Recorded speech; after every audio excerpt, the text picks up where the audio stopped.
What's going on YouTube? I got one of these treadmills for my wife for Christmas last year.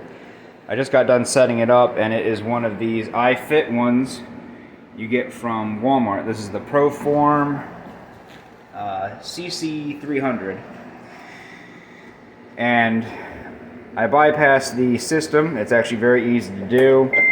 So it's gonna come up like a normal one for me, because I've already bypassed it and I can't get it to reboot to OEM spec, which is a good thing. So you can see it works perfectly fine.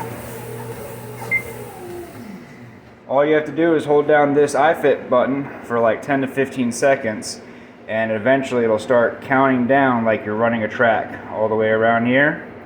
Once that circle completes, it'll reboot and you've bypassed the system, and it just works like a regular treadmill now. I'm sure you can still use the iFit program, but I don't really know why you would.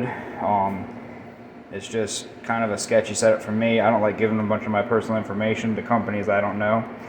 And you probably don't either, and that's probably why you're watching this video. So, if this helps you out, leave a like. Don't forget to subscribe.